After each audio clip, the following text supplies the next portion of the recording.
لا خير في صبر إذا مات الأمل.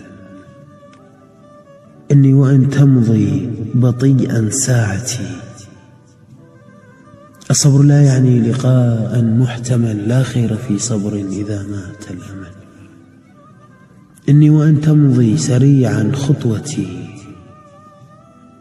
في داخلي شخص مصاب بالشلل. يا حسرة الأمر المحال وقوعه،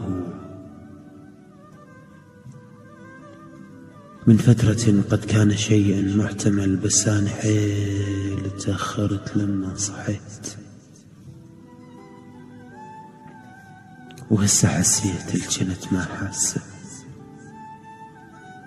الموت مرة توقعت لكن خطيت، هاي بغيابك الموت الخامسة. شفت جفي وما عرفت من الصفاء، لكن اللي أكد لي محبس لابسه. هاي سخرية قدر لو أني هيج، دمعي يوقف لو يظل بواسه. أما رجعني بقفص ما أريد أطير، بيك متعلق الطير الحابسة. الصبر لا يكفي فقد ساد الحنين، لا خير في صبر إذا أن الأنين. إني وإن تمضي بطيئا ساعتي، لكنها مسرعة تجري السنين.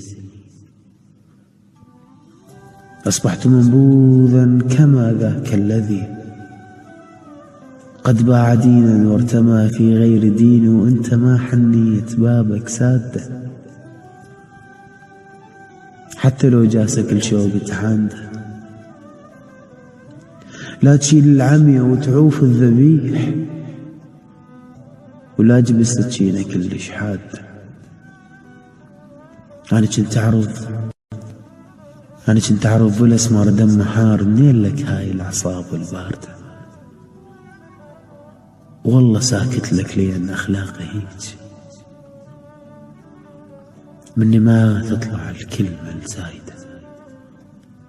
المام خلوف من يسألوني يقول هاي قسمة وشاكر الله وحمده، لكنني أحسست ما حس اليتيم البات برا ورجل أمه الطاردة.